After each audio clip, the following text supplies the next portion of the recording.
Before we start, I just want to run through today's program.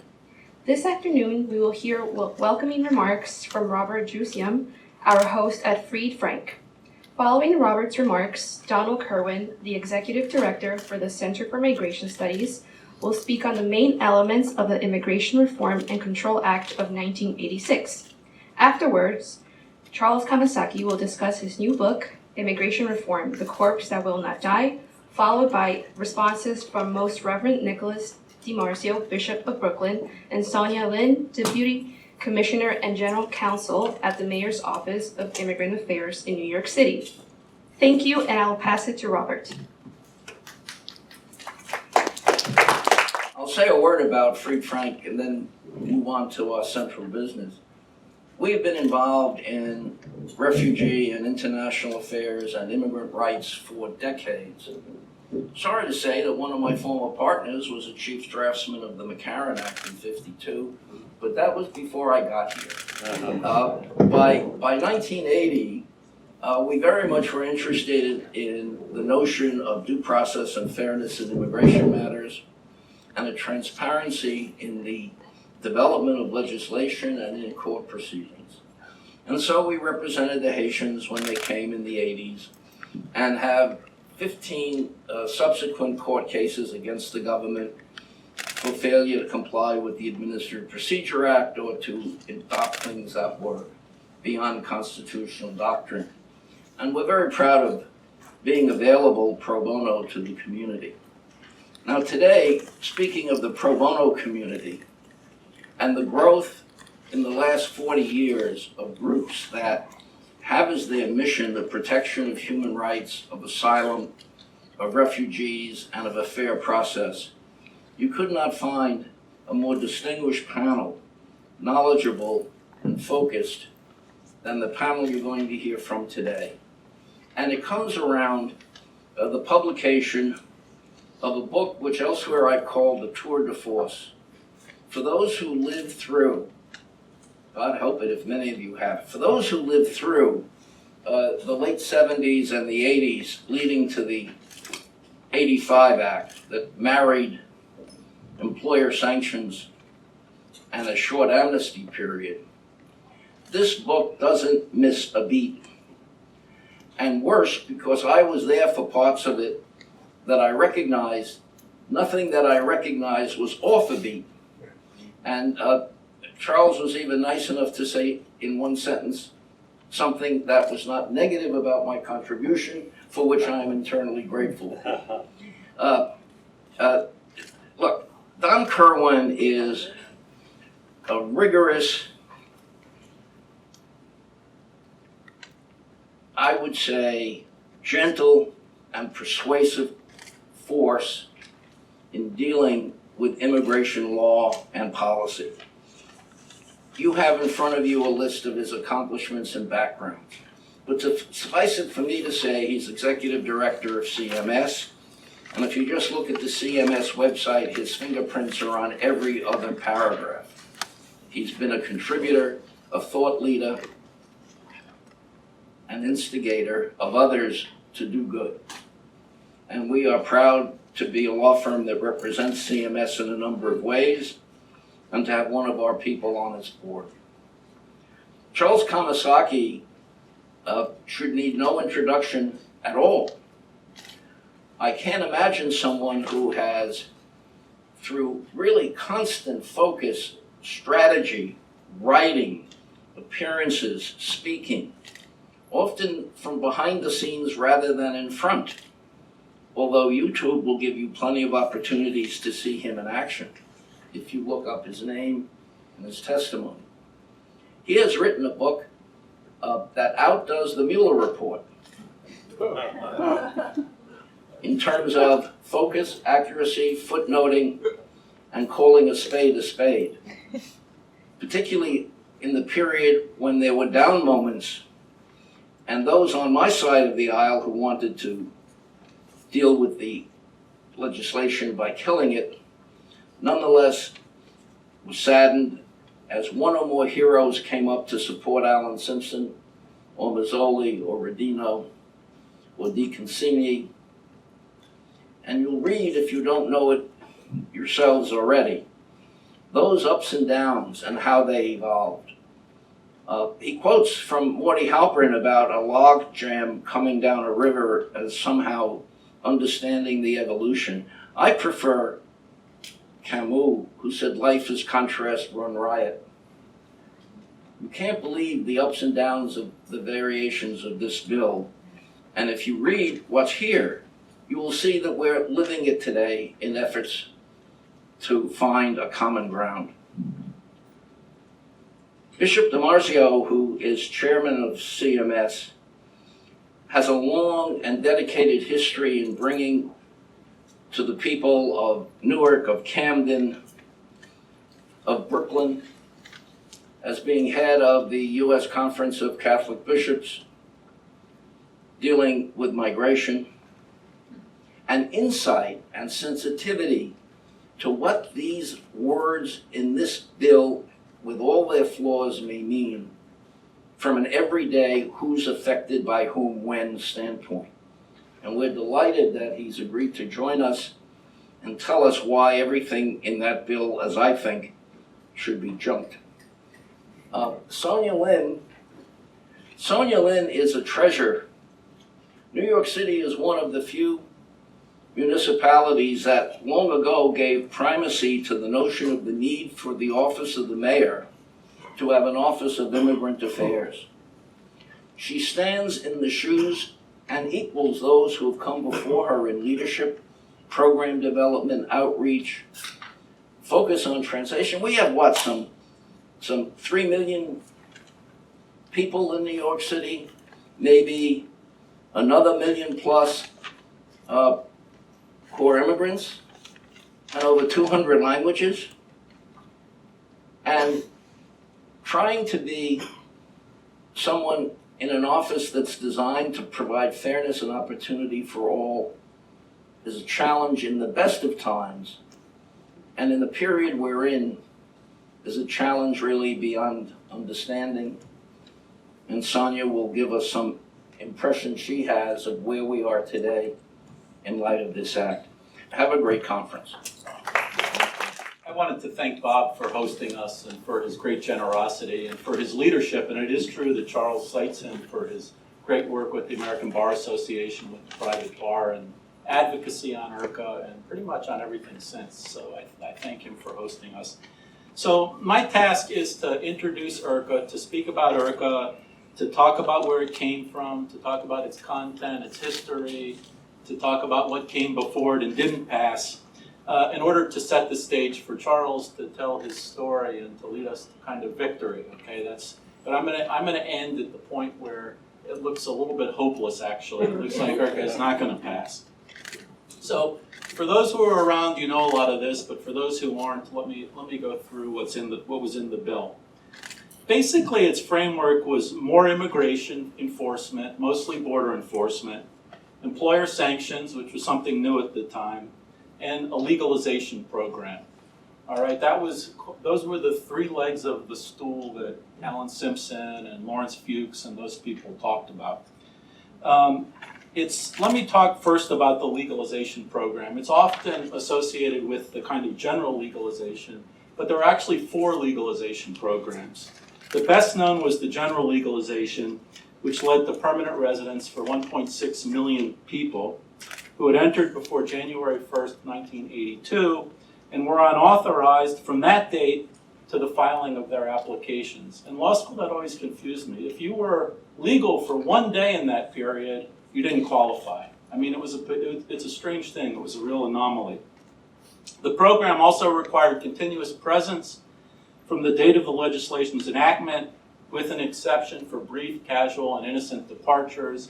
That became a radioactive, litigated phrase during the IRCA implementation. It required English proficiency and knowledge and understanding of U.S. history and government, or you had to be in a course that was approved, and you were pursuing that course of study. Those who'd been convicted of a felony or 3 or more misdemeanors, those who'd failed to register under the Selective Service Act, and those who had persecuted others weren't eligible. That was the first legalization program. The second one was the Special Agricultural Workers Program. It was also known as SAW. To be eligible, people needed to reside in the U.S. and perform seasonal agricultural work for at least 90 days for a 12-month period in 1985 or 1986. Overall, 1.1 million persons, a surprisingly large number, received lawful permanent residence under that program. I learned from this book, and there's a lot of tidbits like this in there, that SAW recipients called themselves Los Rodinos, after Peter Rodino, which I hadn't realized, who they regard as their legislative champion. The third group were Cubans and Haitians who had been designated Cuban-Haitian entrants or had entered prior to January 1st, 1982, and had not been admitted as non-immigrants. Around 38,000 people became permanent residents who were Cuban-Haitian entrants. In the fourth group, and I wish we would revisit this provision of law today because I think it's really important, those were people who were part of the registry program. And essentially, registry is a program for people who have been here a long period of time. And the cutoff date for registry prior to IRCA was 1948. And essentially, they moved that date up to 1972, allowing 50,000 people to become lawful permanent residents. That's what we ought to be doing now. We ought to be moving up that date. We ought to be moving it up automatically. I think that would solve a lot of our problems. IRCA also made it unlawful to knowingly hire an undocumented person or recruit or refer an undocumented worker for a fee. It required employers to establish identity and work eligibility of those they hired, and it set forth the various documents that they were required to use actually to do that. And it sought to enforce these various requirements through sanctions that included civil fines that the size of which depended on the severity of the offense, the size of the employers, previous violations, and other factors. It also provided for criminal sanctions in the case of a pattern or practice of violations. It called for a study for the use of a call-in system to verify employment eligibility, kind of a precursor, a rough precursor to the E-Verify program that we have today. If employers requested more or different documents than those that were required, they could face penalties for discrimination based on national origin or citizenship status. And IRCA created a special counsel to actually enforce those violations. It also authorized funding for the Border Patrol and other enforcement activities, the Wage and Hour Division of the Department of Labor, which was an advance, and state legalization impact assistance grants, which were to be used to reimburse states and localities for their costs related to this program. It also modified the H-2A program by requiring DOL to certify that there were no able, qualified, or willing U.S. employers willing to do a job before an H-2A worker was hired, and that the employment of an H-2A worker would not adversely affect wages and working conditions of similar U.S. workers. Where did this bill come from? It definitely did not come out of thin air. It was kind of percolating for at least a decade, maybe even more than that. But the most obvious place it came from was the Select Commission on Immigration and Refugee Policy, which was also known as the Hesburgh Commission. And that was named after the Notre Dame president who chaired it, Theodore Hesburgh. Lawrence Fuchs, the commissioner, the commission's executive director, coined that phrase, the three-legged stool. And that vision basically described the commission's vision. It recommended that Congress make it illegal for employers to hire undocumented workers. It hadn't been illegal beforehand. It called for employer sanctions. It thought sanctions should focus on larger employers and should punish violators via a system of gradually increasing penalties. And it concluded that employer sanctions would not work without a reliable means for verifying employment eligibility. It considered several ways for employers to establish eligibility, including a call-in database or data bank, kind of a E-Verify type of idea. And it also urged enforcement of labor standards. So you can see the parallels between what was recommended and what actually ultimately became law. It supported a legalization program that would have covered people who entered prior to January 1st, 1980, but only following implementation of more strict immigration enforcement provisions. and it endorsed voluntary agencies to play a significant role in this program as a way to maximize immigrant participation in it. And finally, it supported 500,000 visas over 5 years to reduce backlogs, and a 350,000 flexible cap on legal immigration, and a slight expansion of the H-2 agricultural workers program. So what happened next? This commission comes out with its report. In the 97th Congress, Senator Simpson and Congressman Mazzoli introduced identical versions of the Immigration Reform and Control Act of 1982. They introduced it on March 17th, 1982, which was actually St. Patrick's Day, so they were looking for some good luck. They weren't lucky on this bill. Alan Simpson, I've got to say, in reading this book, and I used to lobby myself for 3 years. I worked for a firm in Washington, and he was a delightful person to watch during hearings. But he emerges as kind of this larger-than-life figure and somebody that was absolutely remarkable and totally important for passage of IRCA. I wish we had people like him up there today. Basically, the Senate version of the bill passed fairly quickly and passed, overwhelmingly, by an 80-19 vote. The House bill basically ran out of time, delayed by sequential referrals to committee after committee, and by a large number of amendments, some of which the group that Charles writes about were behind. In fact, many of them Charles's group was behind, and Bishop DiMarzio's as well. In the 98th Congress, Simpson and Mazzoli introduced different versions of the Immigration Reform and Control Act of 1983. These bills ultimately passed the Senate and the House, the latter really by the skin of its teeth, by a vote of 216 to 211. But in Charles's words, the opponents basically ran out the clock on these two bills, and the bill died in committee is what happened to it. The person who probably introduced the most amendments in committee was Howard Berman, and he was offended by the agricultural provisions. So what were some of the contested, just to kind of tee this up for Charles, what were some of the contested provisions in these bills? I was surprised that just about all of it was contested. I mean, I couldn't think of a single provision that wasn't contested. So you have, just to give you a sampling of them, Senator Jesse Helms, that some of you might remember, tried to amend the bill by pulling out all of the legalization provisions. And that was twice defeated, thank goodness, but he also would have overturned Plyler versus Doe in the meantime. Senator Hayakawa of California sought a huge expansion of temporary agricultural workers. Of course, the growers wanted that in a big way. The farm worker advocates didn't. And this amendment was twice defeated as well. An amendment to the 1983 bill by Leon Panetta sought to streamline the H-2 program and significantly expand entries, I think almost to about 1 million more a year, which would have been pretty extraordinary. Senator Gary Hart, I mean, we're hearing all of this kind of interesting group of characters, isn't it? I mean, it's a really colorful cast of characters for those who know their history. Gary Hart and Carl Levin pushed on successfully for a special counsel to enforce non-discrimination provisions of the bill based on alienage, and that was based on a similar provision in Congressman Hawkins' amendment in the House. Congressman Barney Frank introduced an amendment to the 1983 bill that included anti-discrimination provisions, but didn't require employers to save the records of those they interviewed.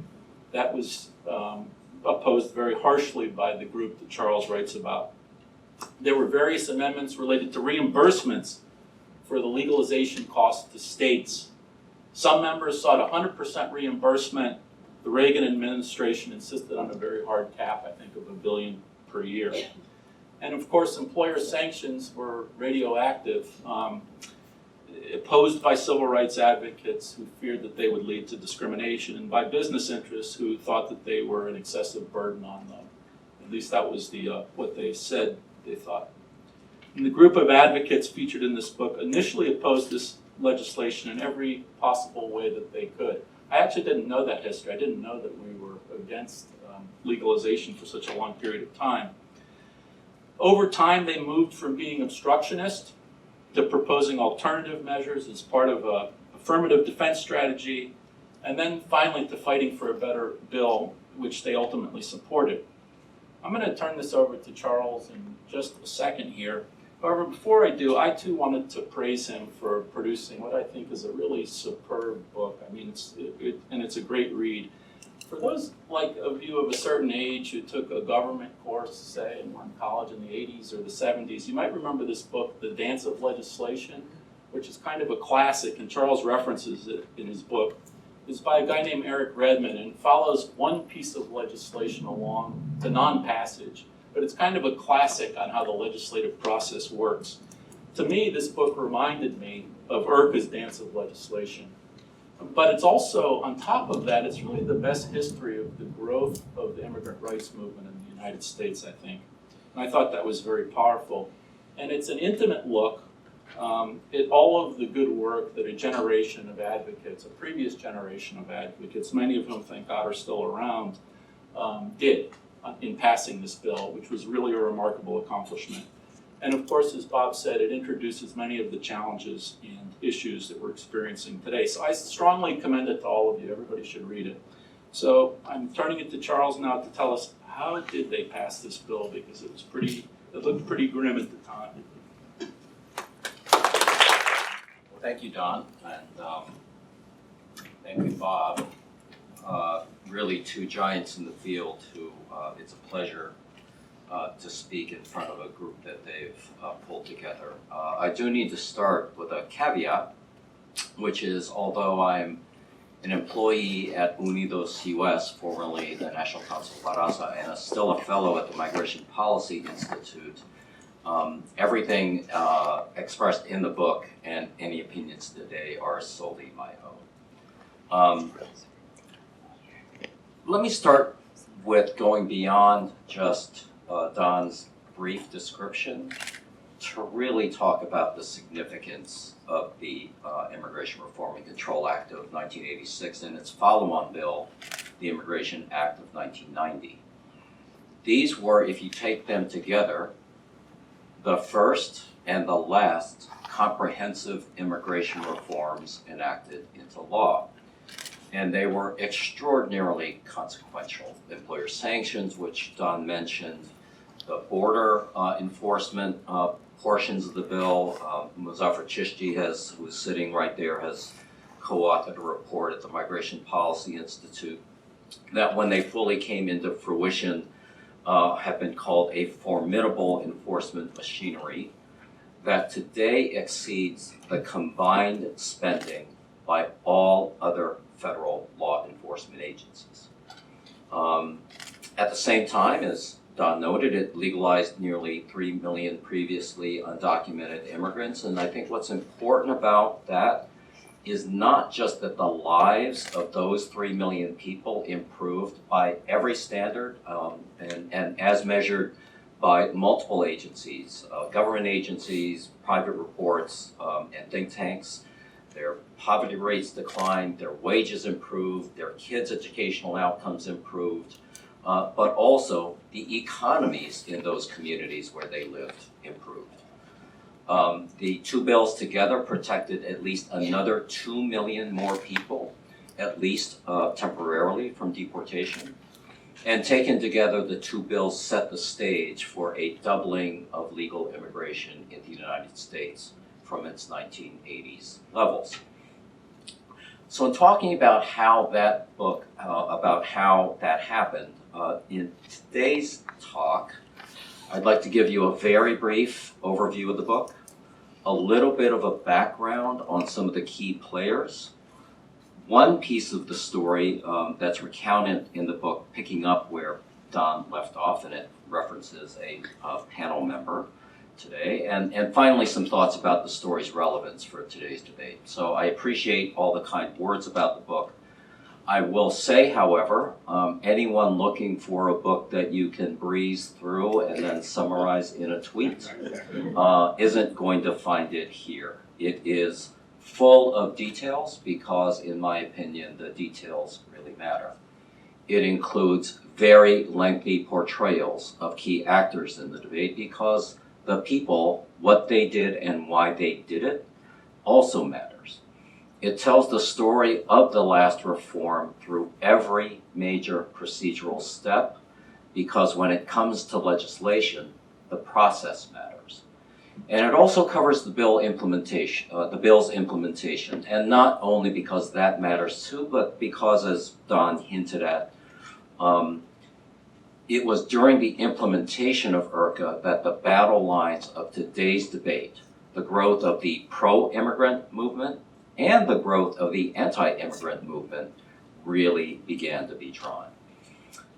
How this bill finally passed is a story full of intrigue, backstabbing, even occasional front stabbing, secret deals, including many in smoke-filled rooms, a healthy dose of luck, both good and bad, but also some remarkable acts of generosity and compassion.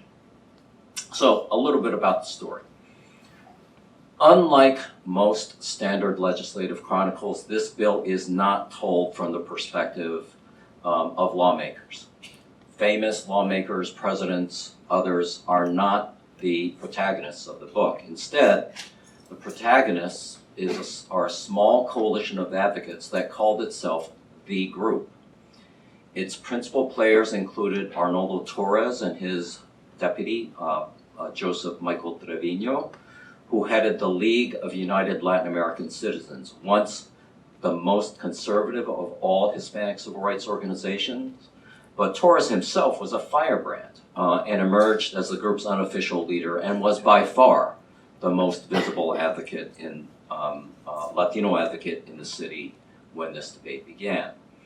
Michael Myers, who many of you may have known for his decades of service to Senator Kennedy, then worked for Church World Service, the refugee and international relief arm of the National Council of Churches. He was the son of missionaries who had grown up in Vietnam. Wade Henderson, an African American who had grown up in DC, was legislative counsel for the American Civil Liberties Union, which had only recently dipped its toe into lobbying on immigration policy. And for much of the period, his boss, referred to earlier, was Mort Halperin, who is an institution in American foreign policy circles. Very few people know of the very large footprints he's left in this bill and on immigration policy. Warren Lydon was the first paid executive director of the American Immigration Lawyers Association, who was then trying to professionalize the immigration bar, which at the time, Time magazine called, quote, a tainted specialty, unquote.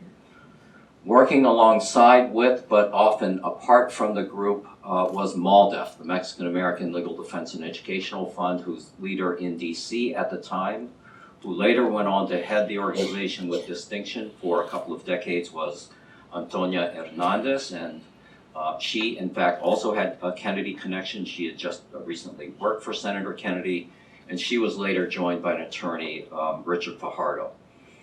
All of these organizations were members of another organization, an organization of organizations, if you will, called then the National Immigration, Refugee, and Citizenship Forum, now called the National Immigration Forum, headed by Rick Swartz, an attorney and former Zero Population Growth Government Relations Director, Phyllis Eisen.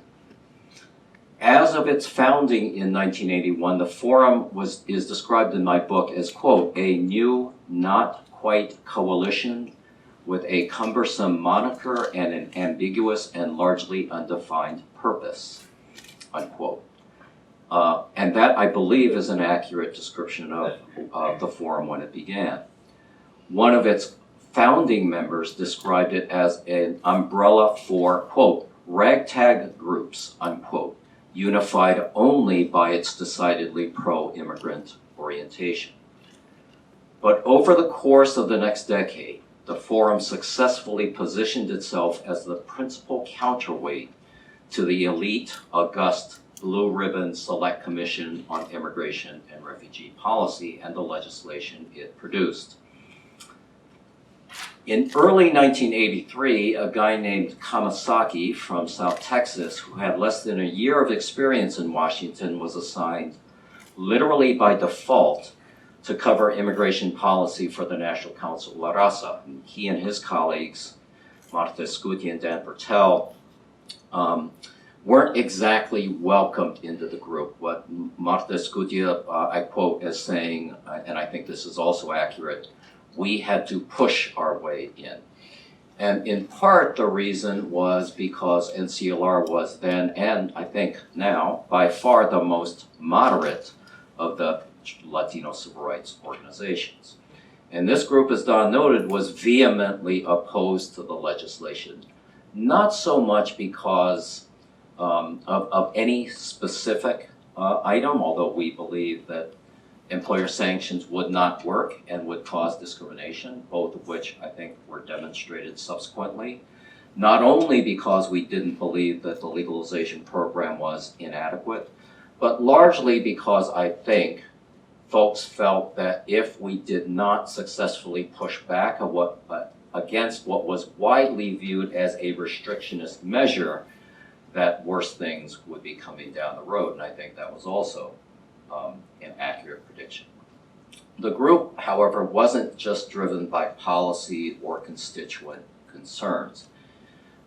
In a sense, as Phyllis Eisen later said, they felt they were righting historical wrongs. It was also deeply personal for many. Antonia Hernandez's father had been one of those quote-unquote repatriated to Mexico, and NCLR Legislative Director Martha Scutia's maternal grandfather was a former bracero worker who barely escaped deportation in the 1950s. When the Simpson-Mazzoli bill was first introduced in 1982, the group faced enormous policy challenges. They wanted to defeat or mitigate employer sanctions, what Romano Mazzoli, the House sponsor, called the heart of the bill. The group sought a far more generous amnesty or legalization program than the million or so undocumented immigrants that might have qualified for the original program. Instead of reducing family-based immigration, which the first two versions of Simpson-Mazzoli would have done, the group wanted to increase legal immigration. The group opposed the greater restrictions on asylum seekers that IRCA originally would have imposed. The group also wanted to prevent creation of a new guest worker program that they argued would lead to increased worker exploitation. That wasn't in the original bill, but as Don noted, passed both the House in 1984 and the Senate in 1985. Some audacious people in the group demanded protections from deportation for Central Americans fleeing massive civil strife in the region, something that might sound familiar to some today. And one person in particular, the forum's Rick Swartz, envisioned building a whole new field of powerful pro-immigrant and Latino advocates in the process. Beyond its very meager ranks, the coalition had few resources, in part because the powerful Leadership Conference on Civil Rights, the preeminent voice for minority groups in Washington, D.C., sat out the debate, in large part because its most powerful members, the NAACP, and with very few exceptions, organized labor, strongly supported the bill. The group's resources were dwarfed by those of virtually every other interest, the AFL-CIO, agricultural growers, big business, and an emerging conglomerate of well-funded anti-immigrant groups, nominally under the umbrella of a new organization called FAIR, the Federation for American Immigration Reform. In fact, all of the Latino organizations were literally teetering on the edge of bankruptcy throughout the entire IRCA era. And Bob knows this because he was on the Maltef board for much of that era. And it must be said that their pro-immigrant goals, policy goals, were far less popular with the American public then than they are today. And as Don noted, the group began the debate firmly committed to opposing legislation that failed to achieve their policy goals. And while we didn't achieve everything we wanted, in particular, the group was unable to stop or seriously mitigate employer sanctions, the group succeeded almost everywhere else. IRCA and the 1990 Act did not include a major guest worker program, resulted in nearly 3 million undocumented people, becoming lawful permanent residents of the United States, extended administrative and eventually permanent protection from deportation for perhaps another 1 million close family members of those legalized. It doubled legal immigration from the 1980s levels, kept the asylum system largely intact, and provided relief for perhaps another 800,000 Central Americans fleeing civil strife or natural disaster in the region. I think it's fair to say that no knowledgeable observer would have predicted any of these outcomes when the debate began in 1981. So the question arises, how did the group and its allies in Congress manage to achieve these outcomes? And my short answer to that is you're going to have to read the book. I will, however, try and pick up where Don left off, which is in 1985, after the bill had died twice, once on the House floor, once in conference committee, and look at 1985 as a real turning point. And it was a turning point in multiple ways. The two houses of Congress seemed to be going, or the sponsors of the bills in the two houses of Congress seemed to be going in opposite directions. In the Senate, Majority Whip, Alan Simpson had just been elected Majority Whip. And he introduced a tougher, harsher bill whose main focus was a quote-unquote triggered legalization program whereby amnesty could not begin until there was some largely unspecified level of border security achieved. In the House, past lead sponsor Romano Mazzoli, for a variety of complicated reasons, was forced to step aside as the lead sponsor, opening the way for Judiciary Committee Chairman Peter Rodino to lead the next round of reforms. And those weren't the only changes happening in 1985. Arnoldo Torres, who had been leading the opposition, left LULAC. MALDEF was becoming increasingly estranged from the group and reduced its profile in the debate. These two developments in turn increased NCLR's prominence as the lead Latino voice in the debate. And a couple of things that I actually didn't realize until I went back and did the research. A very prominent Latino columnist named Frank Del Olmo, a Pulitzer Prize winner who was called the Latino conscience of the LA Times, which, you know, in that era was a pretty important persona for the largest newspaper in the largest Hispanic market in the country, came out with a column endorsing or advising Latino advocates that it was now time to compromise. There were also some new young Turks emerging in the Hispanic caucus, led by a two-term representative, Esteban Torres of California, who began to consider breaking from his elders' past opposition to the bill. And then there was a guy named Nick DiMarzio, who was selected to head up the Migration and Refugee Services Division of the U.S. Catholic Conference. And obviously, the Catholic Church had always been an immigrant church. It was also one of those very few institutions that was, because of its reach into the communities, linked both the old Eastern European immigration with the new immigration from Latin America. And I'm going to do something I haven't done previously, which is to try and read a brief excerpt from the book, as opposed to simply describing the impact of then Monsignor DiMarzio's impact on the debate. And you'll notice in the book it has kind of small print because it's the publisher and I wanted to keep the price down, and I'm thinking, note to self, bring your reading glasses next time. But here's an excerpt from the book.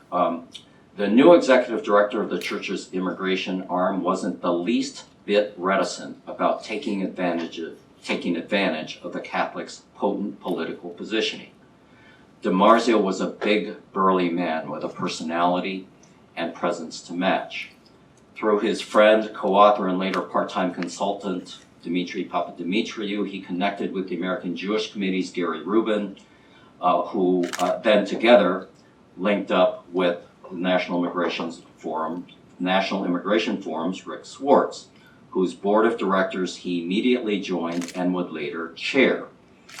Papa DiMarzio and Ruben then helped DiMarzio set up a series of get-to-know-you meetings with members of the group.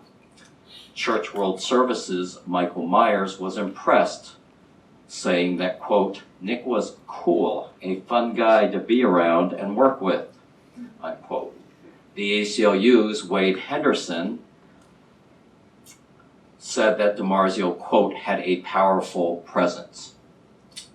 NCLR's Raul Izaguirre, my boss, who was a deeply religious man with connections to the church via his close friend, who was the Bishop's Secretariat for the Hispanic Affairs, however, wasn't sure what to think of DiMarzio at first, after what he laughingly called their audience, during which DiMarzio did almost all of the talking. Izaguirre told his openly agnostic subordinate Kamasaki, "Your Monsignor is a pretty opinionated guy," unquote. The new MRS director quickly translated his opinions into church policy. It wasn't coincidental that less than 6 months after DiMarzio's arrival, the Catholic bishops adopted a new resolution stating that until such time as legalization is treated as the centerpiece of immigration reform, we shall oppose employer sanctions. If Simpson wanted to condition legalization on enforcement, the Catholics did the reverse, condition acceptance of employer sanctions on an effective legalization program. As a result of the convergence of these factors, the group now saw a window of opportunity for compromise, but feared it might soon close because Peter Rodino was nearing retirement age. So the group shifted from its previous opposition posture to relentlessly pursue a series of compromises. It saw an opening to attach the legislation to provide temporary safe haven for Salvadorans fleeing civil strife, the so-called Mugli-Concini bill, to the core immigration bill. They embraced the Special Agricultural Worker or SAW program that instead of relegating agricultural workers to a temporary program, offered them permanent legal status. They worked with legendary community organizer Bert Corona from California and other activists in the field to put heat on Congress to push for a more generous legalization program. And they got a guarantee to fund the English classes required of most legalization applicants through an unorthodox, quote, reverse earmark, unquote, and I'm happy to talk about what that means. So that deal in and of itself was the result of a secret deal, I think previously unpublished. And when push came to shove, even though most could not formally endorse the legislation, in the ACLU's Mort Halperin's words, they helped the bill to pass. So after innumerable twists and turns, literally after having literally died 3 times, the result was the Immigration Reform and Control Act of 1986, and 4 years later, the Immigration Act of 1990. In between, a larger, broader, more diverse field of service providers participated in the implementation process and seeded what is now the modern immigrants' rights movement. At the same time, the book traces the growth of the modern anti-immigrant movement from one grounded in left-leaning environmentalism and labor-oriented restrictionism to the movement we now see today, one that no longer relies on dog whistles, but instead on outright racial appeals that culminated in the election of Donald Trump. Let me conclude with a few words about the book's relevance for the current debate. I actually do think the book has value as simply an historical work or a legislative case study, but it does have some lessons for would-be reformers or the next generation of reformers. First, the group actively defied conventional wisdom at almost every turn. When IRCA flew through the House and through the Senate, seemed virtually certain to pass, it instigated an unheard flew through the Senate and seemed virtually certain to pass the House in 1982, they instigated an almost unheard of filibuster by amendment strategy led by Representative Edward Roybal. In 1983, again, the bill passed the Senate quickly, but Roybal and the group convinced Speaker Tip O'Neill to slow walk the bill, drafted their own alternative legislation, many of whose provisions were ultimately included in IRCA. After IRCA finally passed the House in 1984, LULAC led a first ballot boycott of at the Democratic National Convention against frontrunner Walter Mondale for failure to oppose the bill sufficiently adamantly. And in part as a result, the 1984 version of the bill died in conference. As noted earlier, the next year in the Senate, Simpson offered a radically tougher bill, but after a bitter partisan fight over a contested House election that turbocharged the Gingrich wing of the Republican Party, one respected reporter concluded, quote, the only sure result of the current rancor and guerrilla warfare in the House is that it's almost impossible to get anything done, unquote. That was the conventional wisdom in 1985. Second, the group was able to change strategy in anticipation of a future changed landscape. In other words, precisely at the moment when pundits were saying the bill could not pass. In other words, when the group's opposition posture seemed to be winning, it shifted towards a deal-making posture, actively supporting Representative Torres, who broke from Representative Roybal and other elders in his caucus. And in my book, Esteban Torres is really IRCA's unsung hero. His father had been deported when the congressman was just 3.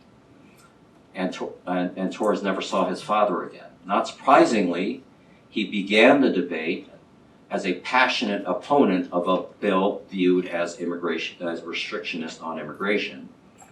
But in just his second term in Congress, he saw an opportunity for compromise and seized it. The third lesson is the mindset with which the group approached the process. None of the group's unorthodox maneuvers were planned in a linear or traditional sense, but they were, in another sense, planned for. In part because the group didn't view the legislative process as the same one that we're taught in civics books as being linear, but instead more like a political economy, a chaotic marketplace governed by the interaction of people and policy and process and politics, one that was constantly changing. You know, I don't argue that any of the specific tactics or strategies that the group pursued now more than 30 years ago are directly applicable today. But I do think that what the National Immigration Forum founders Rick Swartz called a different mindset would be helpful to today's would-be reformers. That mindset, among other things, and sorry to repeat briefly, it means defying the conventional wisdom, talking with people on the other side, communicating beyond just your base, and looking past the current landscape, which seems intractable, and to imagine several different futures and try and achieve a path towards each. The fourth lesson is really a set of questions. And that is, if and when the opportunity for compromise arises in 1986, and again in 1990 when it was seized on by advocates and lawmakers, will future reformers be able to recognize the moment? Will they be willing to disrupt their lives, break with partisan orthodoxy, and even risk their professional futures? And will they have built the bonds of personal trust among them to overcome the inevitable assaults from the partisan extremes? I think many people certainly in the current debate feel that such a moment might never arise again. But I think, looking back at the last 15 years or so of how quickly the politics have changed in this debate, I see something else. So, for example, in 2006, the Senate passed the bill, right? But then the House refused to act. In 2007, following one election, it kind of reversed.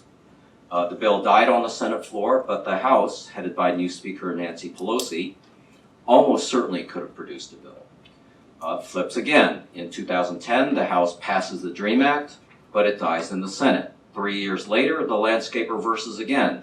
The Senate passes a comprehensive bill that's never even brought up for a vote in the House, even though the GOP autopsy, the conventional wisdom following the 2012 election, written by a guy named Reince Priebus, who many of you may have heard of, was briefly Donald Trump's chief of staff, who then headed the Republican National Committee, concluded that, quote, Republicans need to embrace immigration reform.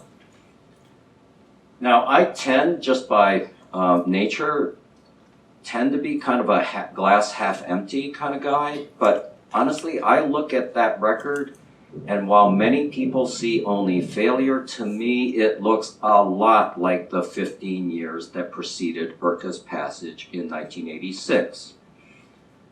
3 times in the 1970s, Peter Rodino tried and failed to pass immigration reform. In 1979, new Immigration Subcommittee Chair Al Simpson joked that he'd been thrown into the issue to chair the Immigration Subcommittee because no one else wanted it.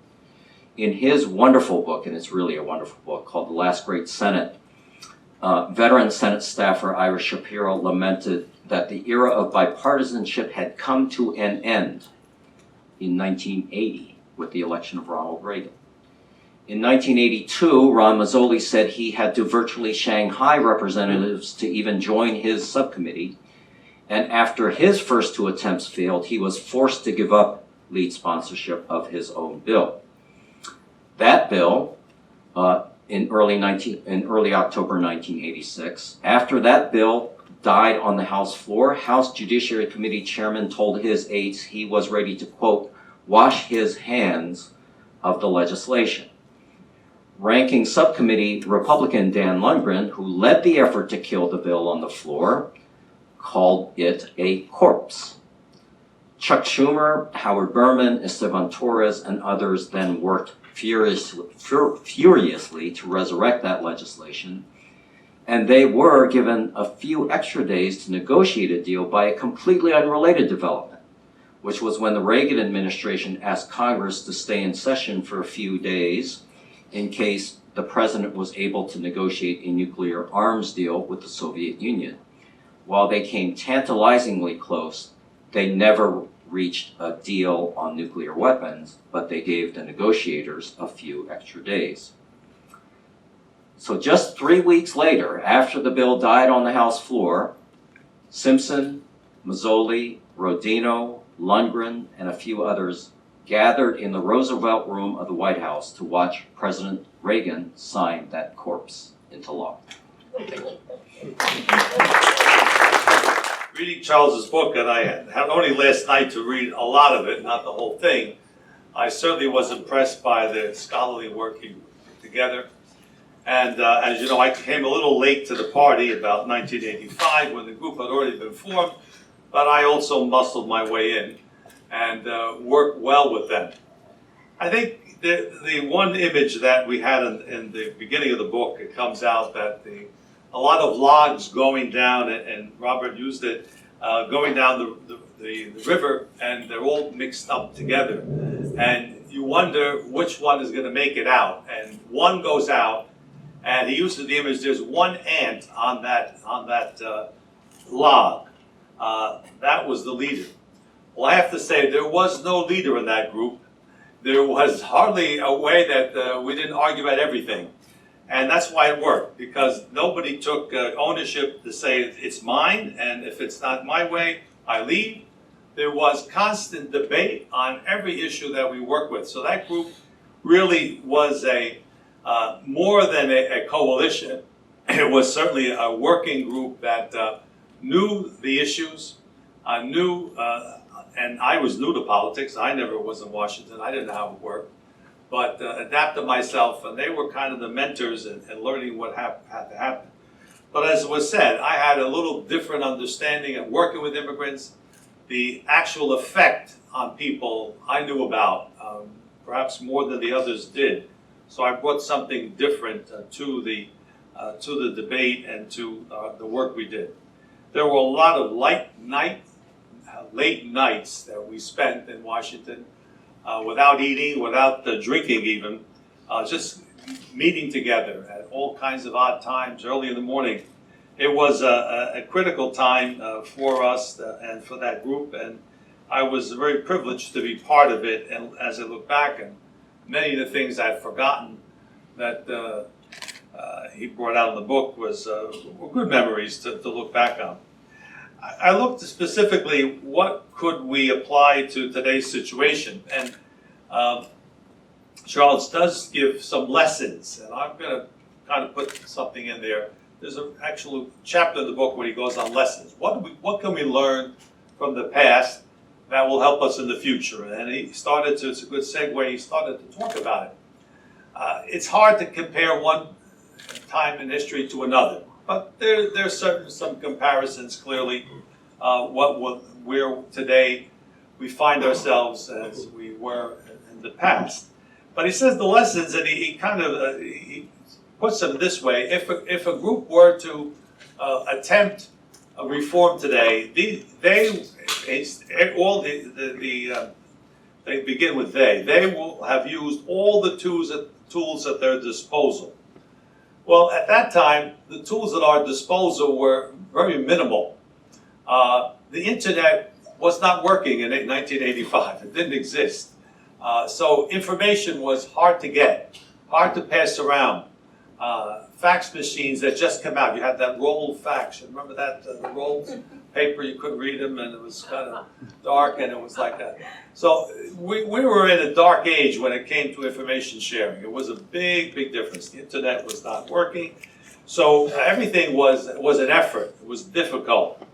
Today, those who would have to do this kind of work have at their disposal a lot of information sharing tools. They have also new ways in which information can get to people. And this would be, I think, really important to the grassroots people to change attitudes. Again, all the polls say that most American people are looking for some kind of reform and a positive reform. But that has not filtered up to us, obviously our lawmakers. And the grassroots organization of people is what's lacking today. Nobody's trying to do that. We haven't been successful, and it should be easier than ever because of the tools of communication that we have today. The second lesson he brings out, he says, they will have developed a new messaging. I think some of the messaging we hear today is really counterproductive, and I think Charles mentions in the book. If we start telling people, oh, you're against immigration because you're a racist, and you're against it because you're an environmentalist, we're going back, we're attacking people. We're trying to read their motives. We need to turn it around and give a message of what is truly the advantages of immigration reform. So it takes a whole different aspect, I would say. I think we do need that today. I think it's so negative. And we also have people that, again, this is a political issue, but people have politicized it, making it football back and forth. And I would say, what party back and forth? It's a politicized issue. It's not a problem to be solved. It's a political football to be used in different campaigns. The third thing, Charles, is that they will have built direct relationships with both parties and the lawmakers themselves. He brings out in the book how it was labor intensive because you had to beat the halls of the Senate and the House. You had to go meet these people. You didn't fax them anything. Fax you could have tried. There was no internet. Every piece of information had to be personally delivered. And you had to sit down with them and explain it. So this is what happened in the past. Now, again, it should be easier to be able to come up with the personal relationships. So you can't do it on the internet. You can't do it by tweeting or sending text messages. You need to meet people, and that you have to understand their point of view, and you have to maybe change your point of view so that something can happen. Politics is the art of the possible. I don't say compromise, the art of what's possible to have done. And this is what's not happening today. We don't have those people, the same kind of group people, beating the halls of Congress to get the staffers. They're the ones that make a lot of decisions, let's face it. And the lobbyists too, you know. When I went to Washington, I didn't know what a lobbyist was. And after about a year, I realized what they did. They informed the lawmakers of what was happening because they have no clue about what the bills are. They don't even read them. If you don't have lobbyists there to explain to people, it's a good thing in our society that people explain to the lawmakers what they're dealing with. And this is another issue that we don't see that group has been brought together. Fourthly, he says they will have acknowledged the legitimacy of basic immigration enforcement. Now, this is back then. We have the same problem today. You have people that want to abolish ICE. Well, we are a sovereign nation. We have sovereign borders. We can decide who comes and who doesn't come. Now, we are obviously a nation of laws. We have international law to follow. We have our own laws. And this is part of it. But it doesn't mean that we have open borders. The first principle that the Catholic Church has always enunciated when it comes to migration is that a person has a right to stay in the place where they were born. That's a right. The right, obviously, is conditioned by the ability to earn a living, to eat, to be safe. And then the second thing is a person has a right to move, has a right to protect themselves. Again, trying to find a country that will accept them. So that's another right of the country to accept somebody coming. So again, if we don't keep that balance clear, we're going to come out with extreme programs that are not workable. Fifthly, Charles mentioned they will have developed, tested, and accepted policy innovations. I don't think we're, in the present debate, I don't see anything new coming out. It's like we're back in 1985 again. It's the same problems, you know. I would say, for example, some people want to build a wall. I don't want to build a wall. But I do want to have the workplace protected, because we will stop undocumented immigration when we protect the workplace. And that's a sacrifice on the part of business, on the part of many other people to say this is what we need to do. There has to be enforceable sanctions because people will not come without the documentation, except for asylum, that's different. But they will not come to work because they will not find work. You don't have to build a wall. There's a different way of doing it. That's not being said at all. There's no advocate saying we're going to give up that. There's this open employment system that we have that benefits a lot of people. It benefits the immigrants to some extent, but at the same time, in general, it's not helping us come to any kind of resolution. And lastly, Charles has said they will have asserted greater independent leadership. Independent leadership today is not so easy to come by. If a group were to get together, they would be beholden to lots of other people that would influence what they did. I think what we learned with the group is that many of the people had to go back to their superiors and buck the system. It wasn't that easy. Not everybody in those organizations were always happy with what we came up with, what the compromises were, what we thought was possible.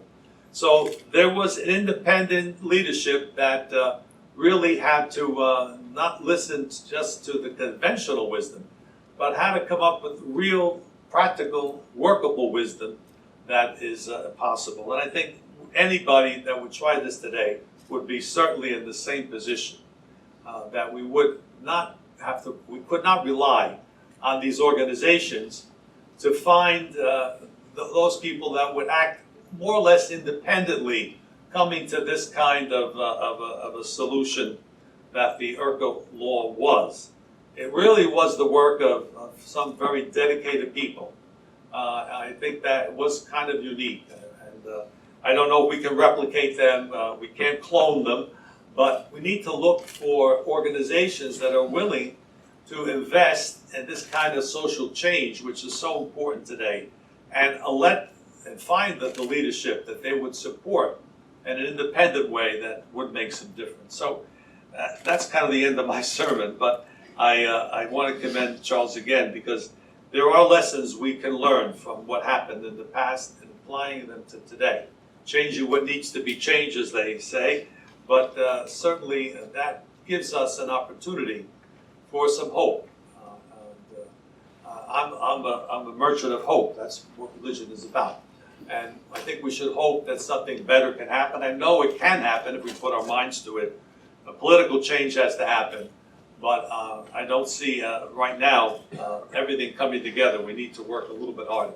So thank you.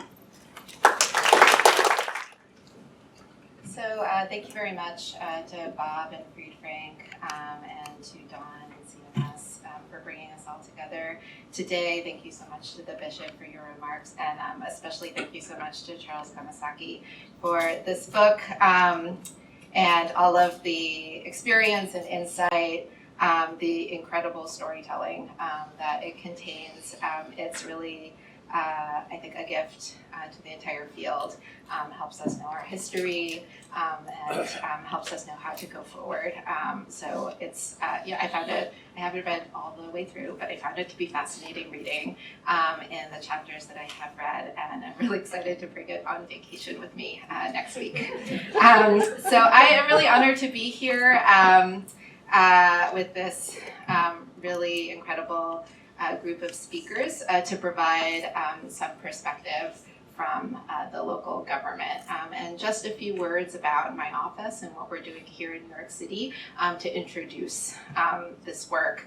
I'm with the New York City Mayor's Office of Immigrant Affairs. Our mission is, I think, an incredibly profound one. It's to promote the well-being of immigrants in New York City through programs, policy, advocacy. New York City is the ultimate city of immigrants. As Bob noted, we have 3 million foreign-born New Yorkers. It's about 40% of the population. If you take our foreign-born New Yorkers and their children, that's 60% of the population, over 200 languages spoken, incredible diversity. That makes New York City the greatest city in the world, in my humble opinion. Just incredible contributions that we all see every day from our immigrant neighbors. And at the same time, I think real challenges for us in local government to make sure that the city is responsive to and accessible to and serving all of our residents, all of our immigrant residents included. So my office, Moya, our approach to this work is threefold. The first, to ensure immigrant inclusion and accessibility to city services and resources to really make that meaningful across the great diversity of our population, to promote access to justice for our immigrant residents, recognizing that kind of supporting our New Yorkers along the path towards citizenship benefits us as the city, and then advocating for our residents at the local, state, and federal levels. And so in the last 5 years, I've been really privileged to work on some incredible programs at the city. We launched, I think, the largest municipal ID card program in the country, IDNYC. It's in the pockets of 1.3 million New Yorkers now, and who use it for kind of day-to-day living, picking up their children from school, entering city buildings, for interactions with the NYPD, so on and so forth. The Action NYC program, which is a citywide immigration legal services program that's based in accessible locations, community-based organizations, public hospitals, public schools, and connects New Yorkers to immigration legal services. And a real tremendous growth in advocacy and coalition building amongst like-minded cities, our sister Moyas across the country, where we've come together to engage in advocacy at the federal level, as well as sharing best practices. So, I think I will try to keep my remarks short, and we're talking about IRCA, we're talking about immigration reform and the national debate. I just want to offer a few observations from the local perspective.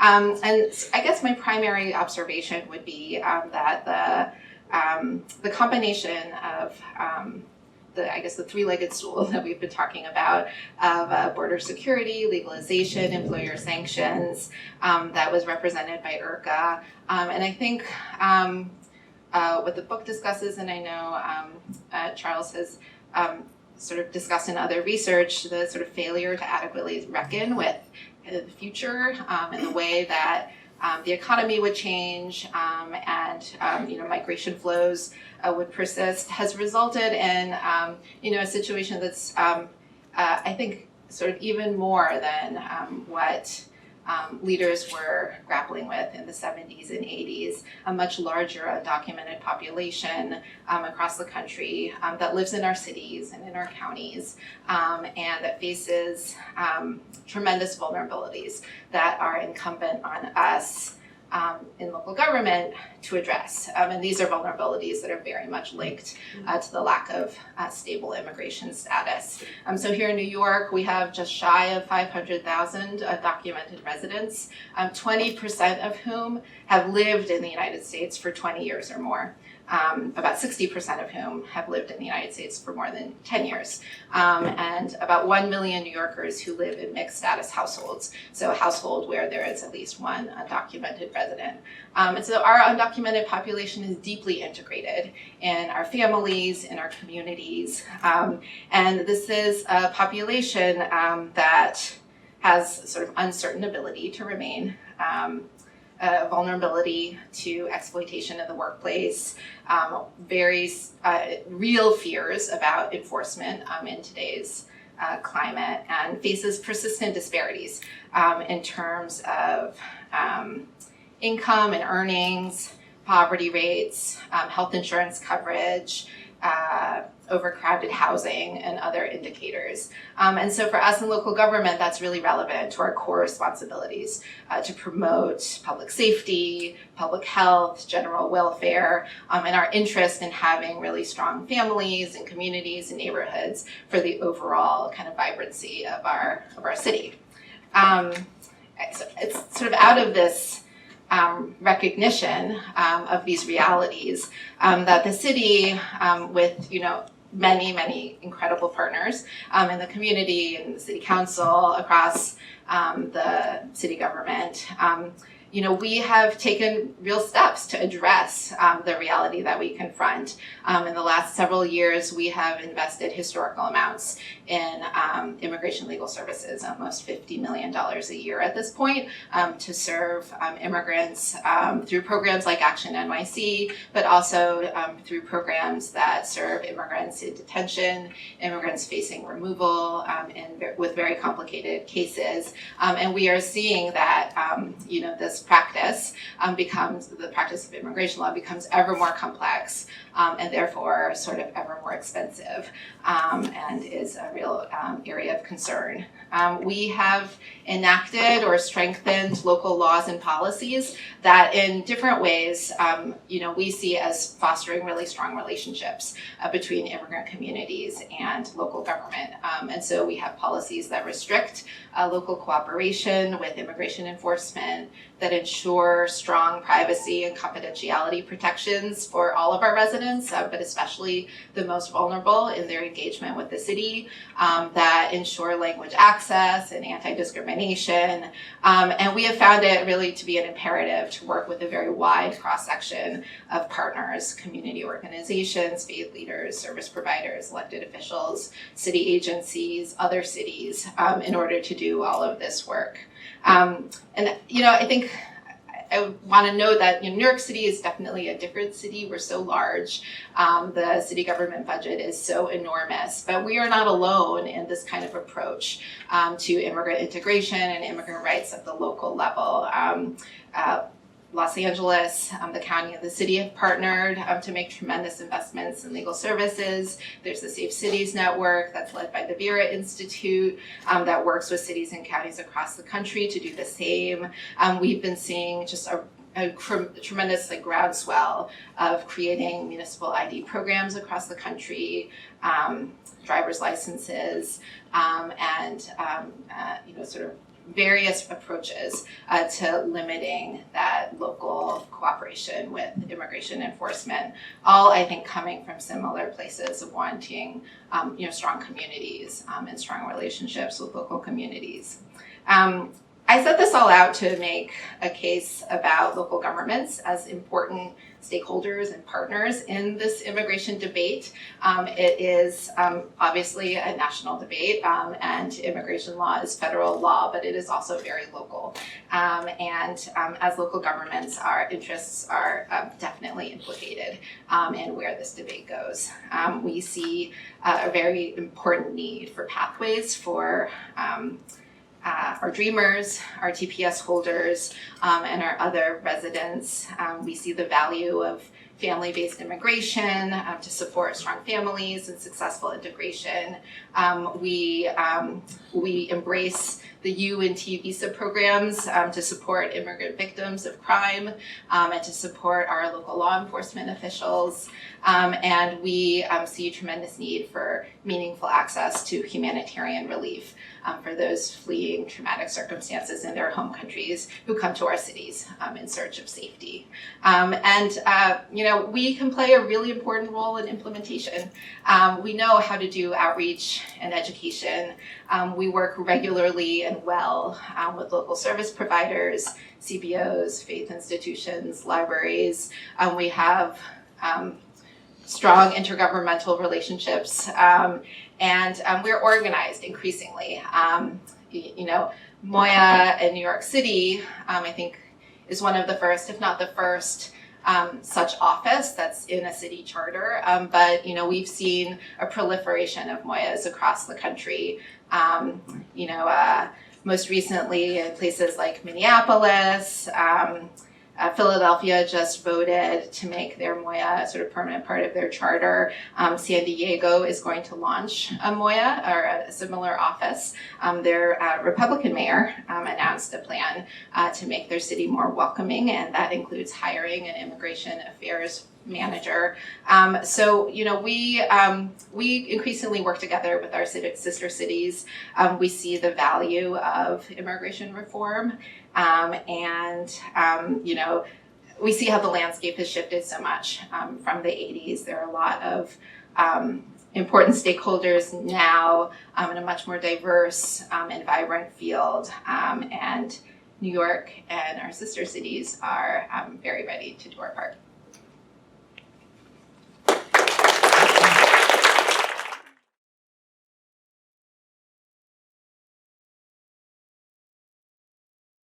I've been practicing immigration law. It's coming near 50 years now, believe it or not. I have a question that's going to sound like a rhetorical question, but it really isn't, because I'd like to hear the views of the panel. I'm focusing on the word legacy and focusing on what I remember living through when the act was going through, the objectives from a public policy point of view that were supposed to be obtainable through this. One being humanitarian, bringing a whole population out of the shadows to have a meaningful part in democracy so it wouldn't be in the shadows anymore. Secondly, border security, securing the border so there would be control, as the Reverend pointed out, about who comes into our country and who doesn't. And thirdly, the destruction of the incentive to bring people into the United States through employer sanctions. To me, by any objective standards, all three objectives have resulted in one of the most colossal failures of legislation I've ever seen in my life. And my life has been in immigration. So the question to the panel is, and it's not rhetorical, A, do you agree with the conclusion that this reform to end all reforms was a colossal failure in terms of all three of the objectives based on where we are not only today, where we were even 15 years ago? And secondly, if that's the case, why did it happen? What went wrong and what changed? Again, it's the art of the possible. That's all that was possible. 3 million people were legalized. For them, that was a win. So that was something positive. Employer sanctions, Verification never happened. Nobody wanted it. It was a compromise that nobody wanted to put any teeth behind. So that was a failure. And I think, again, what's the third part? I forgot now. The border. Well, the border is the border. Can you, the imaginary line we have there, that our border is an imaginary line when all is said and done. How are you going to protect that? You know, the wall is, again, the employer sanctions, I believe, would do that. We have taken the incentive away. Also, we've got to help the sending countries. There are issues there. Again, the first right is to remain. We need to help people to remain in humane, good conditions. So, failure and success, it's hard to see two sides of the coin. Which one are you looking at any particular time?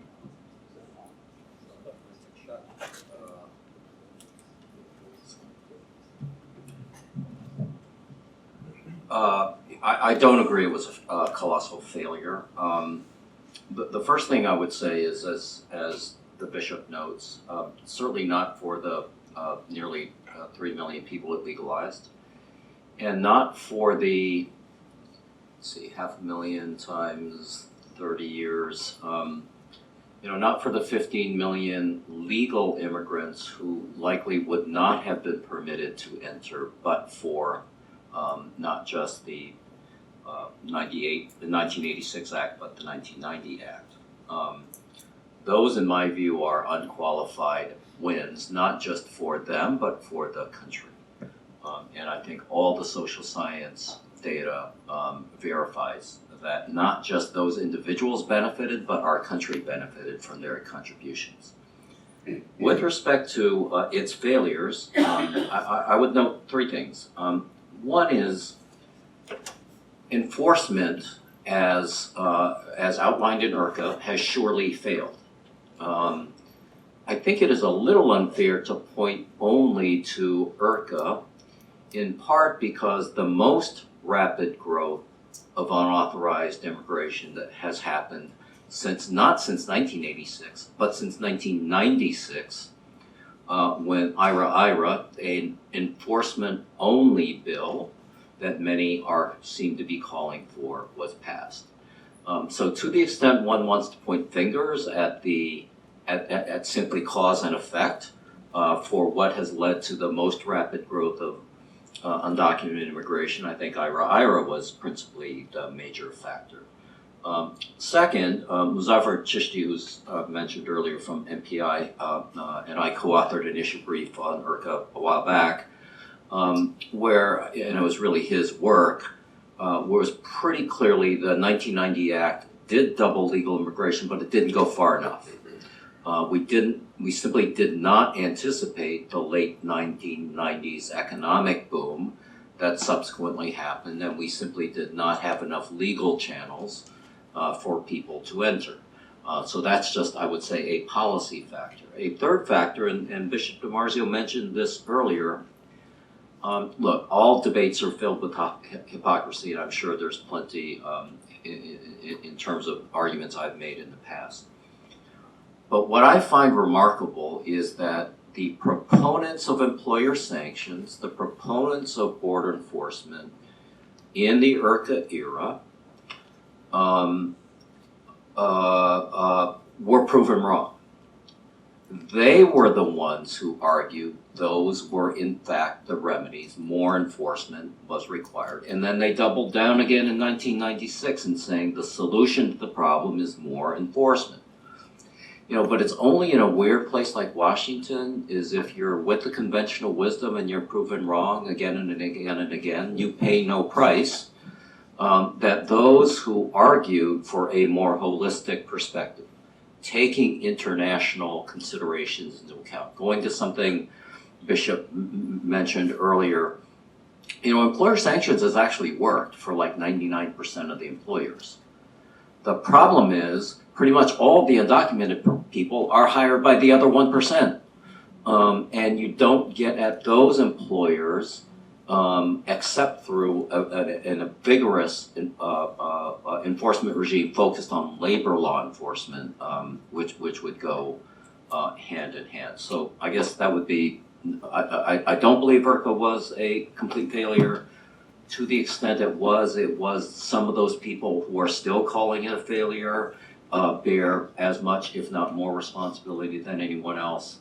And I think the real challenge, the real political challenge, is not just with the kind of hard right or the hard left, but it's also kind of with, the employment community, and I include both the employer community, I include both Democrats and Republicans here.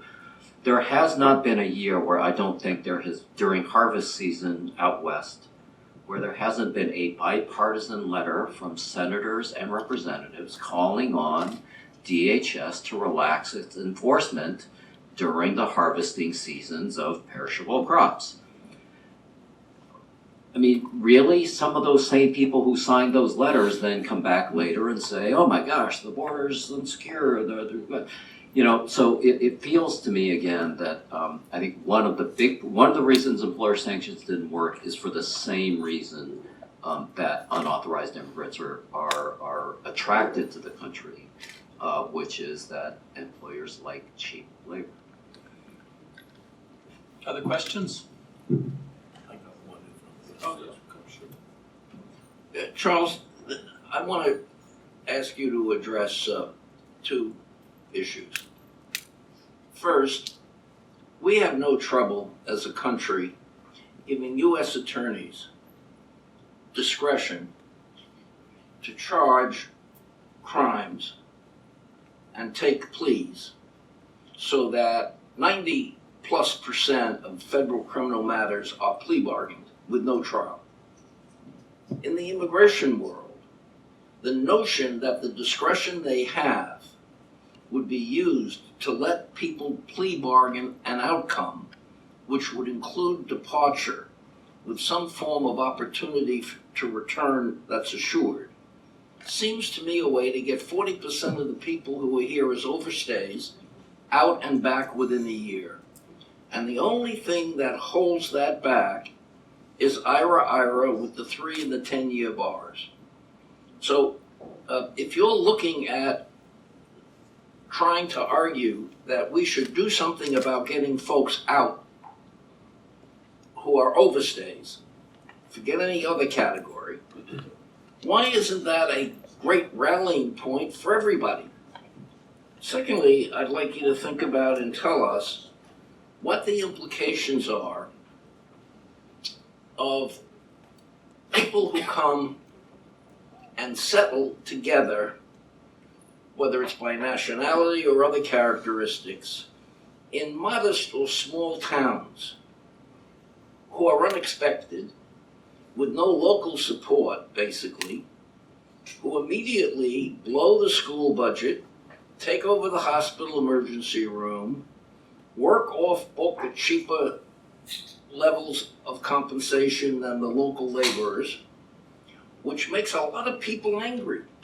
And so we have a failure of federal recognition, I think, to reimburse or arrange, in effect, resettlements. If this were a refugee issue, we'd call it refugee resettlement activity. But because it's not, we end up having ad hoc places where there is a disproportionate negative impact on the existing people when in a short period of time a lot of folks come who are not here with documentation.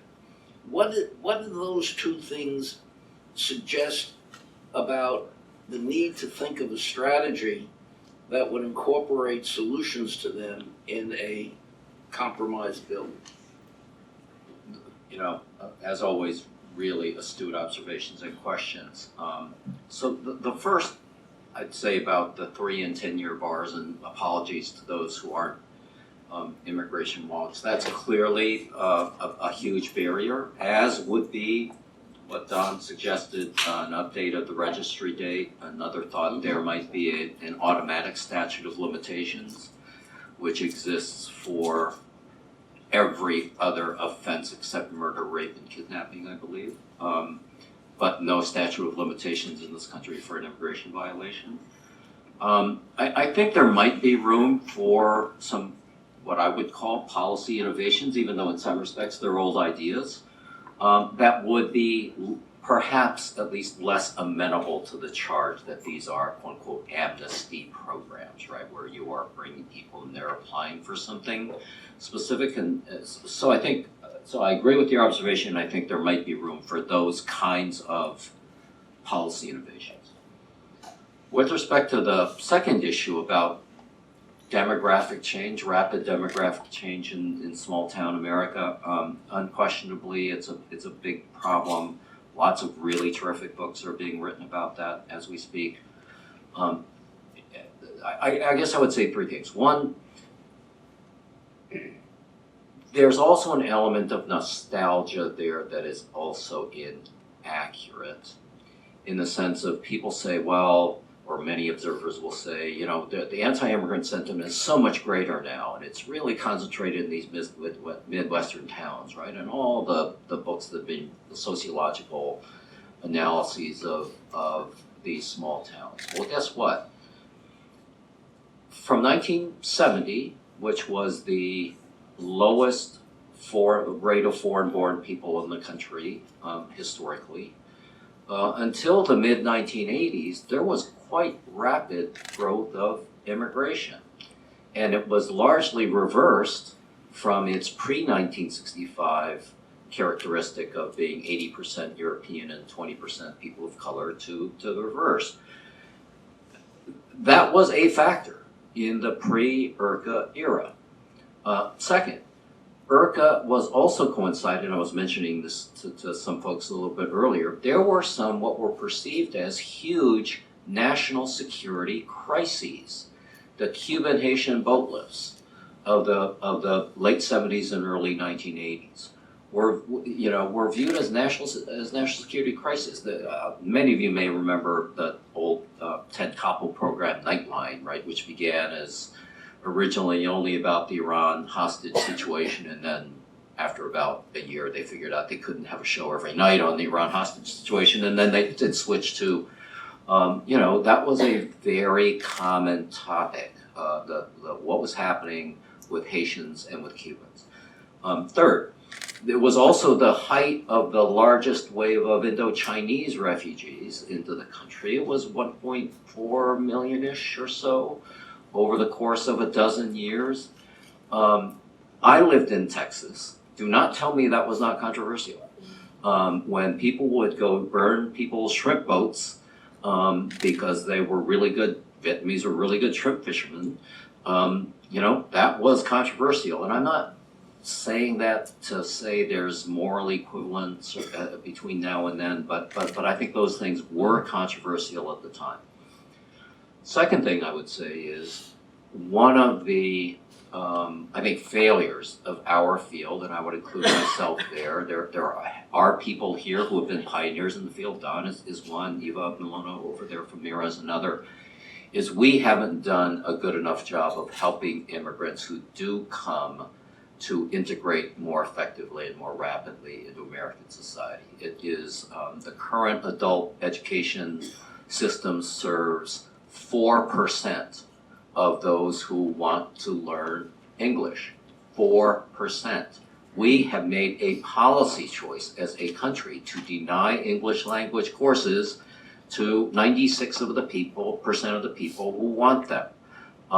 So that's just one example of, I think, the failure of the quote-unquote immigrants' rights movement to also include more achievable goals like immigrant integration. I think that, to the extent people saw more of that, I believe many would be more accepting of the current wave of immigrants if there was some recognition and assumption that people were trying to integrate into society, and were more successful in doing so. Yes. Could I add just one thing about Bob's second question about sort of demographic change? I just want to sort of reiterate that it is true, right, that there is certainly, I'm sure, tension that we see from immigration and sort of large flows of people coming into communities. But at the same time, it is also the case that there are many small cities and small towns across the country that see immigrants and refugees as bringing a lot of vitality and a lot of contributions to their localities, and have, created the infrastructural change to welcome immigrants and refugees. And so I don't want that to be lost or not noted on the record. It's not just New York City, it's also Dayton, Ohio, it's also Pittsburgh and Detroit and Nashville and cities throughout the country and red and blue states. And so I think we see different approaches. I'm sorry. I'm supposed to moderate. I wanted to lift up Bob's idea, because I think it deserves more attention, and maybe join it with another thought, which is, I've always thought that one of IRCA's major contributions was it actually led to these great service delivery networks that exist now. In my former agency, I think it's 350 agencies it supports now that are doing legal immigration work every day. And there's all sorts of networks like that here in New York, but really all across the country. It's really remarkable. So to me, there's legalization happening one case at a time, but every year in huge numbers, And I always think that there's kind of this false dichotomy between kind of the Washington advocates and the solutions they're pursuing, and these service delivery networks that are seeing the needs of immigrants, but also are kind of could be thought of as a big part of the advocacy arsenal. And kind of my example would be the fact that we know from multiple studies now that there's a high percentage of undocumented people that are eligible for something and that could be put in line for some kind of status, but it's just but nobody's interested in kind of pursuing that because they think that it's a black hole of funding or whatever the issue might be, and yet it's a legalization program that's there for us that might affect 2 million people. And if Congress was to pass a legalization program tomorrow that affected 2 million people, everybody would be organizing around it, but nobody's organizing around what's available to us right now. So I just wanted to make that point. And the second, I know you'll disagree a little bit. Okay, but the second point is I think Bob is absolutely right. I don't think it's an issue, Bob, solely of people not being able to leave, though, because there is the ability to pre-adjudicate waivers before people leave to know that they'll be able to return. But I do think that the point is a really, really good one. This is the only field that you can think of where there's no ability to plead out to something lesser than removal or departure from the country, or you remain and get permanent residence in rare cases, right? And that's terrible. What is it? 95% of the cases in most courts are adjudicated in that way and resolved in that way. And if there was some mechanism to recognize that and to adjudicate cases and to resolve them, fix them, this problem of court backlogs would go away, but so would the undocumented challenge to a certain extent. So I think that that's a really, really big idea that Bob has been talking about now. I've listened to him make that argument in ABA meetings for, 15 years maybe, but 30 years. I haven't been around quite that long, but I think it's one that really deserves, attention. I'm sorry to add on. One of the things I hinted at in my remarks, but I should call out more significantly, and maybe in response to the gentleman's question about one of IRCA's successes, is Clinic, right? The Catholic Legal Immigration Network. It started off as the legalization program under Bishop DiMarzio. There were maybe 4 staffers serving 100 dioceses, and the assumption was, like most of those legalization networks, that it would go away. But unlike most of those other networks, it's grown to and much of that growth leader, the really growth leader for Clinic was Don during his service there, serving, I don't even know how many individuals the Clinic network now serves, with some 300 plus affiliates. That would not have existed but for IRCA and its implementation. And really, I think Bishop DiMarzio's vision in not letting the program die, but really aggressively trying to institutionalize it. Yeah, Bishop, I should say, actually was the founder of Clinic, so he deserves major kudos for that in life, for sure. So, can I just add a question? So what was your thinking when you were doing that? No, actually, when I was interviewed for the job in 1984, they asked me what could we do to bring the immigration services to all the dioceses. I said, set a legal services corporation up because we're not doing a good job of working only in 4 cities. So I had the concept before I got there, and legalization actually gave you the opportunity to bring the network together because it was not easy to organize the diocese. It was like herding cats. Everybody had their own idea about what they should do, and they didn't want any central organization to have any authority over them. But that wasn't the point. It was a network to assist them. And finally, after IRCA, they saw how we did assist them, and at least that's how the thing really happened. Can I follow up on that? So, at least according to the data I've seen, the Catholic Church lost $25 million in investing in IRCA to execute legalization. So how heavy a lift must that have been to go back to the bishops and say, having lost $25 million, you're going to give me X million more to start something like Clinic? Well, actually, it was $2.5 million, thank God. It wasn't 25 million. In your book, you put 2.4. You have it right in the book. I saw that. But that was not easy. That was not it really was. It was the work of the immigration commissioner. What was his name there? He just had this animus against anybody that made that program work because they did not expect to have that many people legalized. It was against their principle. They wanted less legalized, then it would have been happy. They didn't want more. And we have more because of the work we did. So there was a lot of tension around doing this. Again, nothing was easy. As I said, go back and you're trying to change things, change structures. It worked slowly, but again, by the time I left in '92, it had been established, and Don came soon after that to rescue it and bring it into the right area. My name is Prakash Khatri. I was the first immigration ombudsman at DHS, and just had a quick question. Some have suggested that IRCA was an attempt to take us back to the 1880s where we eliminated slavery, which had slowly creeped up in the form of indentured servitude by these unauthorized immigrants. And that IRCA was an attempt in 1990 to basically create a wall around the US to prevent these people from going out by this 3 and 10 year bar.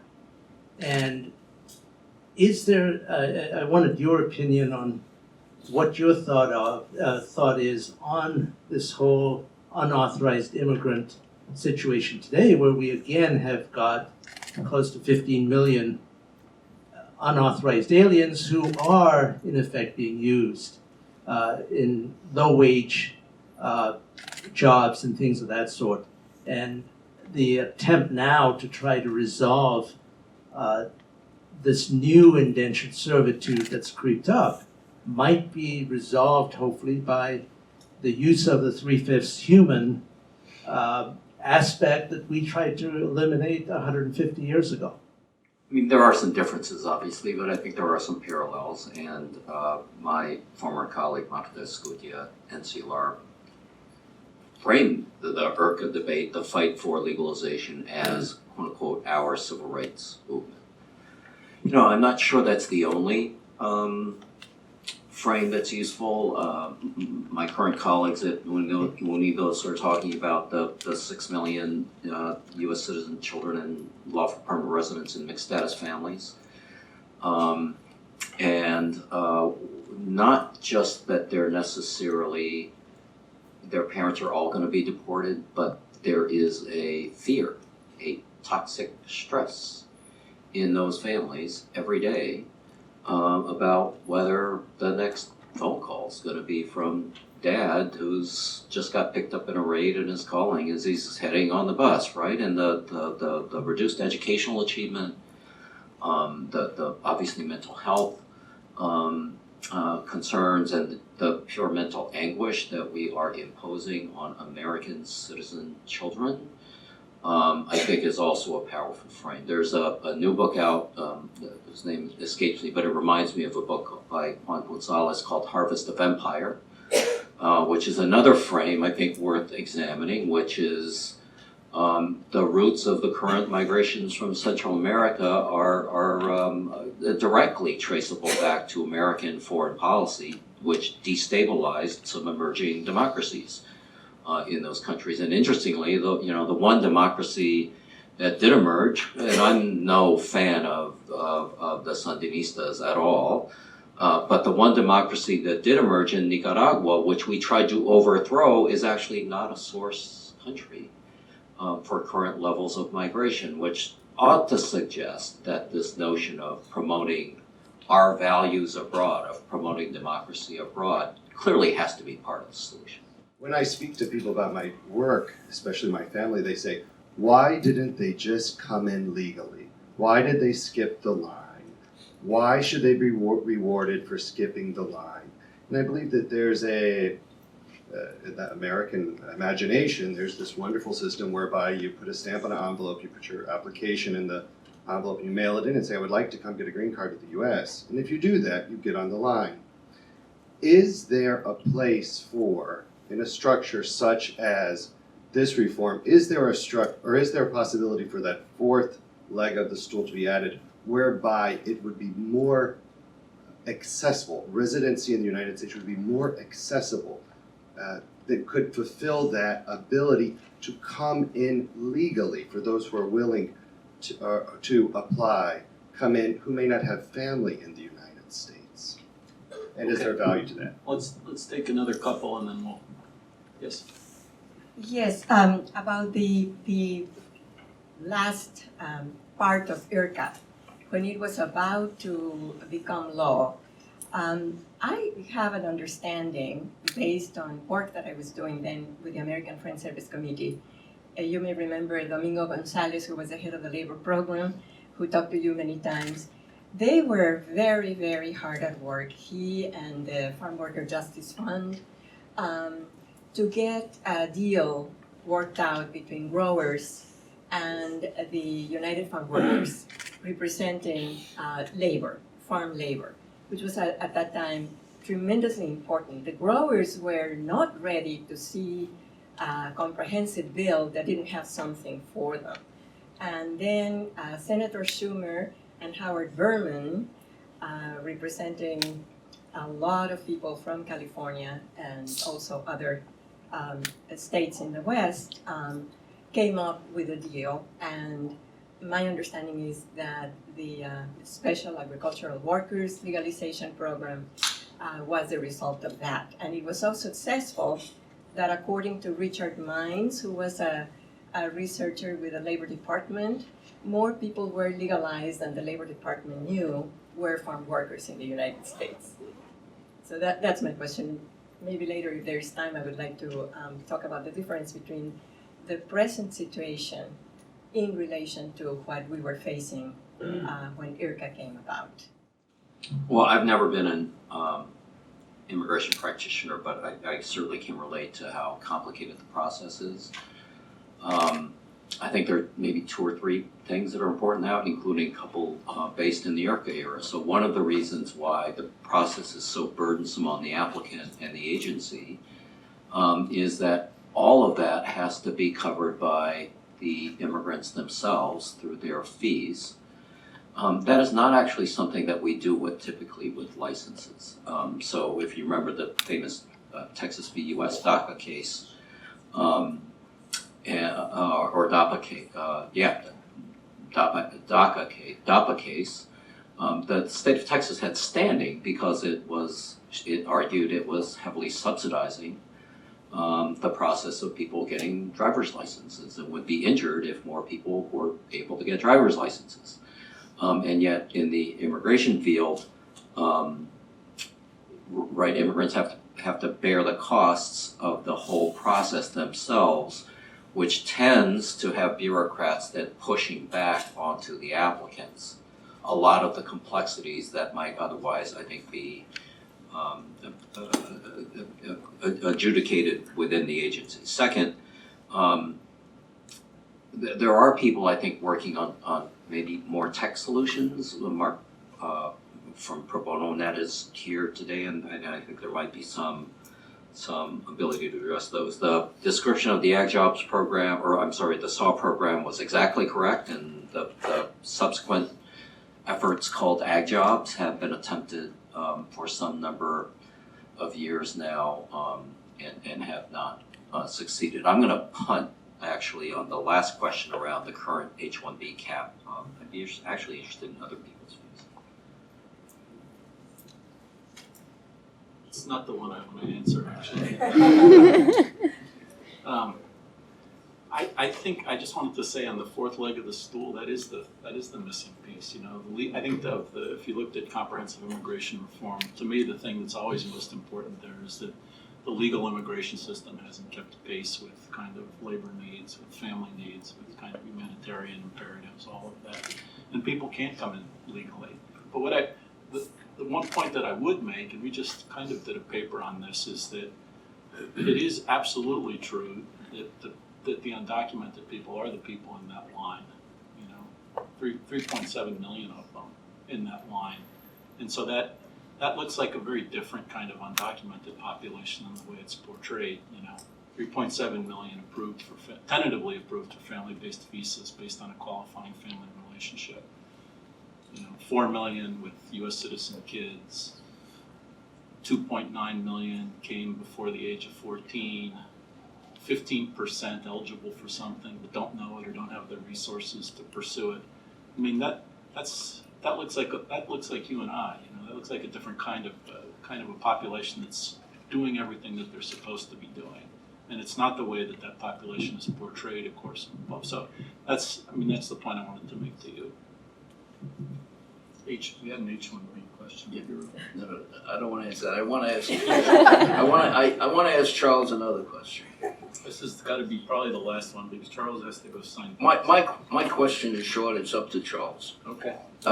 You commented that with respect to legalization in the '86 Act, it was followed by a lot of litigation.